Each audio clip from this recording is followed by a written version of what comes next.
I don't think you guys understand how highly unlikely it is that I will ever read everything in my TBR ever again. No carrying books over to the next month. No DNFs. Like, I read every single book on my March TBR that I told y'all I was going to read. Can we just pause quick for a round of applause? Because this is never going to happen again.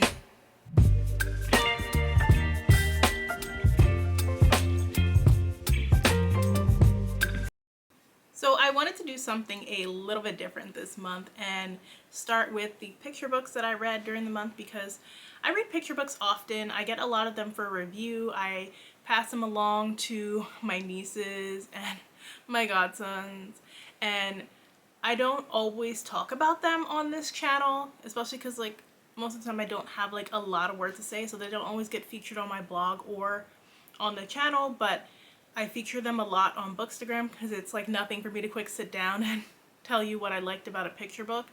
And I'm really proud of my niece because she just last year said she was creating her own brown girl bookshelf, and she was putting all the books that I gave her, lining them up across, and that's what she told her mom. Nobody prompted her to do this. It's just something she wanted to do.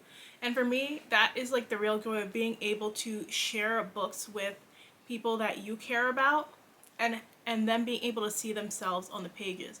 So that's one of the reasons why I continue to do these reviews for picture books in conjunction with publishers, so we can get more people to hear about these stories. So that being said, I did read 2 picture books this month. I read The Together Tree, which is by Aisha Saeed and illustrated by Luyan Pham. And this is an arc that they sent me, so it's like the hardcover kind of, but without the hardcover part. And like it gives you like a good look at the illustrations and stuff. And this was a book that I wasn't expecting because I didn't know what The Together Tree meant like by this cover, and I was pleasantly surprised. So it follows a little boy. He just moved to a new school in a new city from across the country. Everything is so different, and he's very quiet and reserved and not really talking to the other kids, and they decide to bully him just because of like the color of his skin. They start picking on him and acting like he's weird, and it's really upsetting to him, and he just kind of sits under this tree by himself, like drawing and stuff, not paying them any mind, trying to like escape. And finally, like one day, one child just like steps up and goes to approach him and sees like the cool drawing he's making, and then pretty soon other kids start to approach him and start to realize, no, he's actually an okay kid. And then slowly but surely, like, he starts to make new friends within the class. And I really love the organic way she showcased that. And there was a great author's note at the end of the book as well, where she was talking about how her son kind of had that experience where just because of the color of his skin, kids were bullying him and telling him to like go back to his country. And he, even though he's from the US, like he said, my 3rd generation American son was told to go back to where he came from. And a lot of kids are too afraid to tell an adult at first or say something, and sometimes you just need that other child to step up and make a difference. So I thought that was a really well done story. Highly recommend it. This one comes out in May, so keep an eye out for it. So the next book I read during the month was Platinos Go With Everything, and it's by Lisette Norman and Sarah Palacios, and it is just a great story about Platinos, which are a staple in Caribbean cuisine. I live around a lot of Caribbean people. I come from a Caribbean family myself, so of course it's a food that I'm very familiar with that gets enjoyed in so many different dishes. I'm not a Platinos person. I will eat it if I absolutely have to, but I'm not a fan. But so many people around me are a fan and they love it. And this book was just great because it talked a little bit about Dominican culture, but a lot about family and the way food keeps this family together and how they show love by sharing a meal, which is just something great to experience.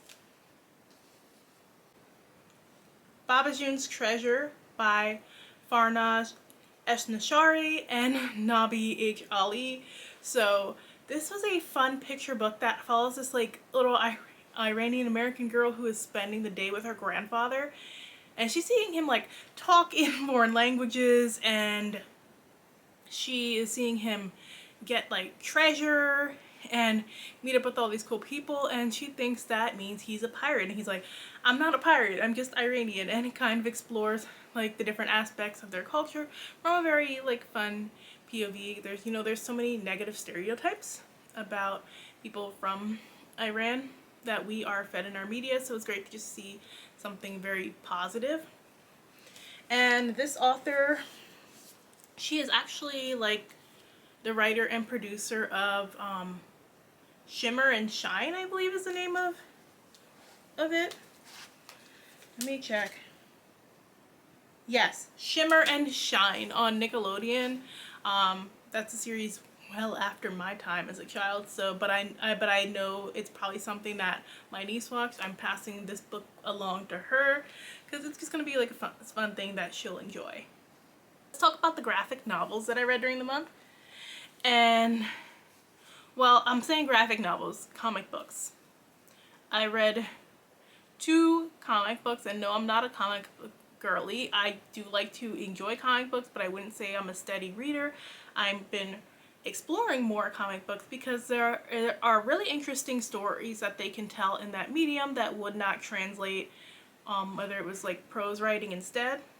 So the first one I wanted to talk about is Farmhand Volume 2, Thorn in the Flesh, and that is by Robert Guillory. And Farmhand is this series of, where this family moves back to like the small southern hometown of Freetown, and we're following a son who is watching these weird things pop off in his father's business. Basically, his father grows organs to replace people's organs that they've lost, or if they need like a transplant or something like that. But something's going wrong with these organs lately that they've grown, where they're like malfunctioning and like roots are like sprouting from them and stuff. It's very wild. And we kind of saw in Volume 1 how things weren't as they seem, and we just saw things get rapidly worse in this one.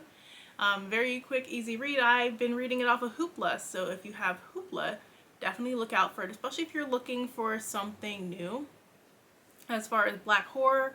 And I know we're looking for something different than the Secret Society and the heavily surrounded by racism. We touch on race, we touch on Southern history in this one, and I appreciate it, but it's not overwhelming.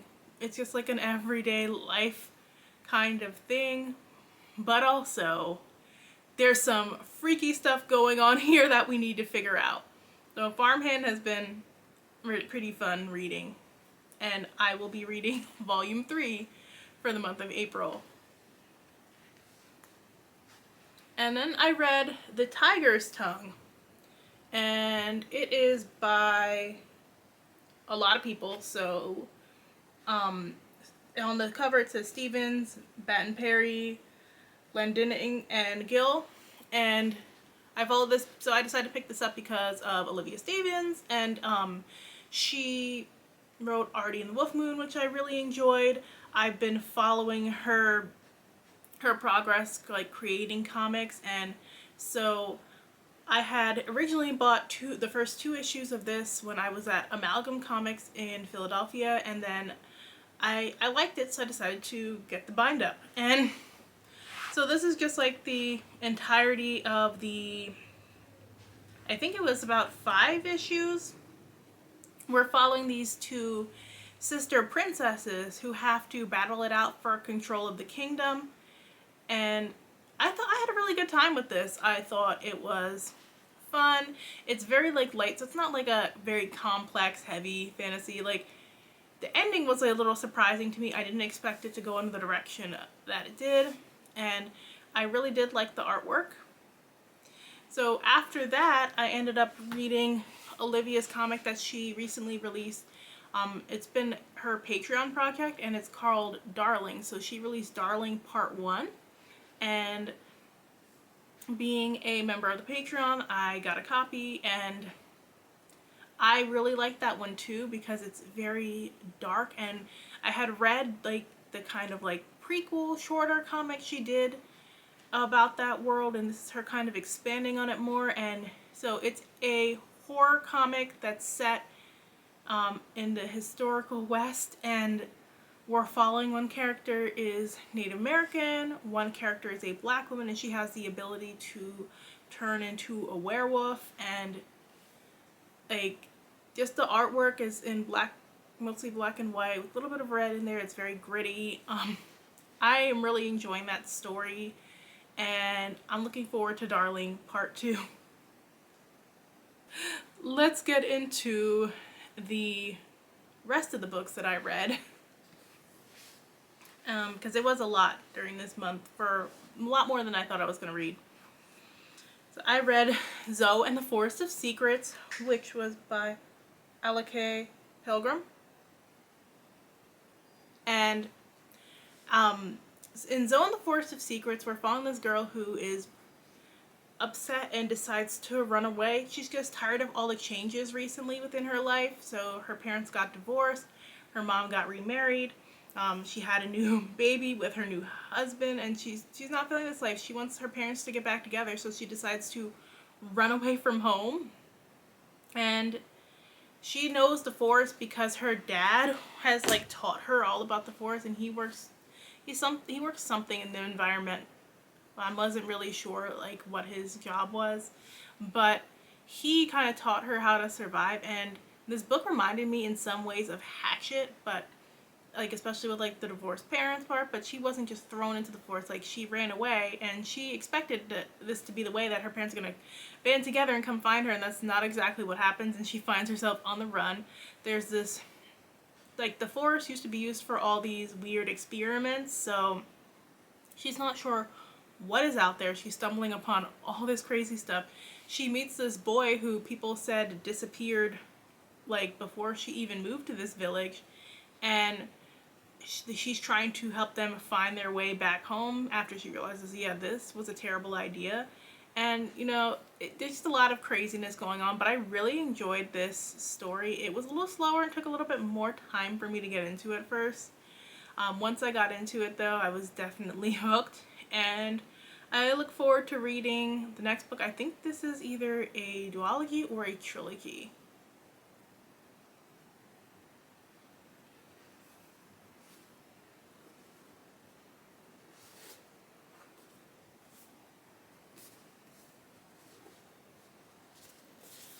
How to Be a Better Adult by Jackie A. And this is a book that it is prose, but it kind of reads almost like a manga.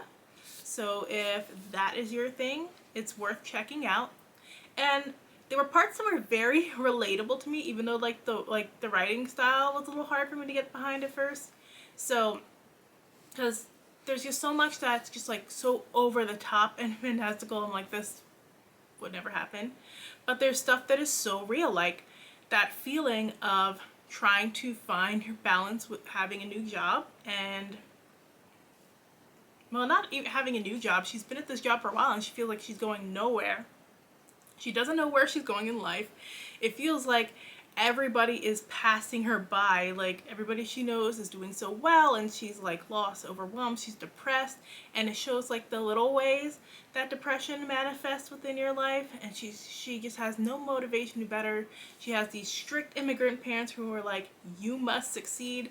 There's just a lot that was very relatable. So despite the more over the top moments that kind of took me out, I really did enjoy like some aspects of the story, and I found so much of it just relatable, especially as somebody who was at the point where I was just like, my job and I are going nowhere, and I actually had switched departments in the past 2 years, and now I'm just like wondering what my next step is. Like, do I want to move from where I'm comfortable now, or do I want to take the leap to somewhere else?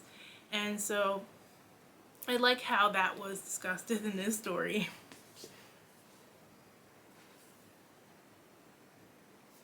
I Will Find You Again by Sarah Liu. And I Will Find You Again was one that was like something I didn't expect to enjoy, but I was really enjoying it for the most part. I listened to most of it via audiobook, so that kind of aided in my enjoyment because I usually don't go for YA thriller, but this one was suggested to me by the publisher, and I really did appreciate it. Now, I wouldn't necessarily say it was a thriller in my opinion. I feel like more like we were kind of following a slice of life during this girl's senior year.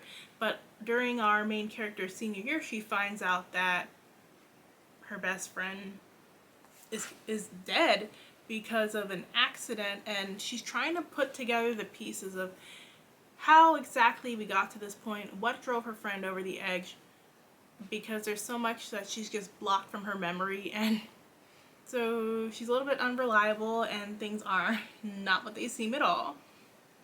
And it was just a really good exploration of, especially with the family, and putting pressure on yourself to succeed was very explored here. She has an addiction to these drugs that she feels are going to make her perform better academically. So I like how that was touched upon here, and it's like that idea of being the model minority and how easy it is to succumb to that pressure. Then I also read Two Rivals, One Bed, which is a Harlequin romance by Zuri Day, and I enjoyed this one too. First of all, I like when the billionaire people actually feel rich, they're using their money, they have their money. If you just like glitz and glamour, this definitely brought that, because we have fancy charity events, we have sprawling estates, we have a vacation getaway to the mansion in Costa Rica. We definitely brought the money, and we're following these two rival lawyers. So one is in Eddington, because this is a part of the Eddington series, and she's working for her family's company to defend them against an old family friend who tried to say they're stealing money from their account, and that's not how it went down. And he is kind of brought in as their lawyer, and she knows him from when they went to college together. They weren't necessarily friends, they had friends in common, so they ran in different circles. And she's just like, he's cocky and he's this and he's that, and it was fun to see them kind of try and stay away from each other, because she doesn't want to give into these feelings. It did say it was a snowed in one bad romance. That part did happen, but way later down the line. But overall, I had a good time with this one. I loved our sexy love interest. He's black and Costa Rican, of Jamaican descent, so there was just so much to enjoy there, because I don't normally see a lot of love interest in these stories where they're black, but they also have another aspect of their culture that gets explored.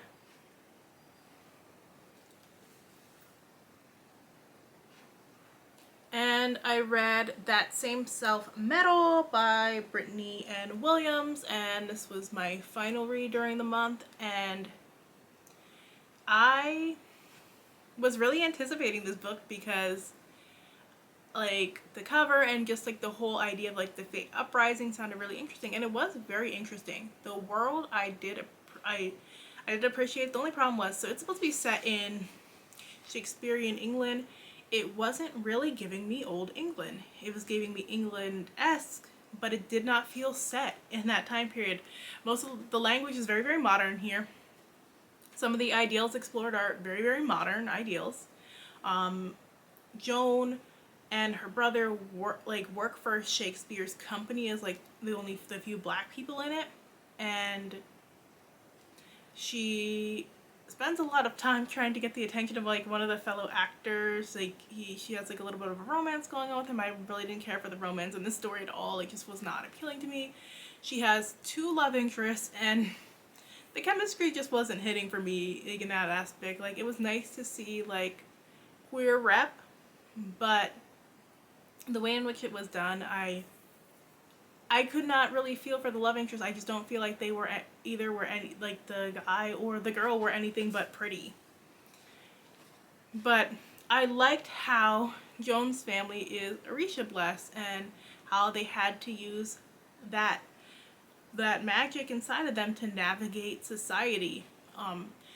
I am not a Shakespeare fan, and the author is like a theater person. She is an actress. She works for a theater company, all that good stuff. So I know she really likes Shakespeare, and she kind of examined his plays throughout here.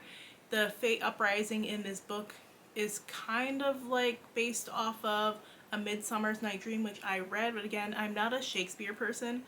I had a really hard time understanding what was going on in Shakespeare in high school, so I was vaguely familiar with the story, but I didn't remember all the details about it. So I think if you're more familiar with that story, you might enjoy it a little bit more. I still had a good time with it. It's just like, as we're exploring like the different aspects of Shakespeare, there was a twist that was done in here that I really could not vibe with. I'm still trying to make sense of. But I did like when we were getting the battles. I thought the action was really well done, and it ends on a cliffhanger that had me definitely intrigued to see more. And I am gonna go forward and read book 2. That is everything that I read during the month of March. Let me know if any of these books sound interesting to you. And if you like this video, make sure and hit that like button. Thanks so much for watching, and I'll talk with you guys soon.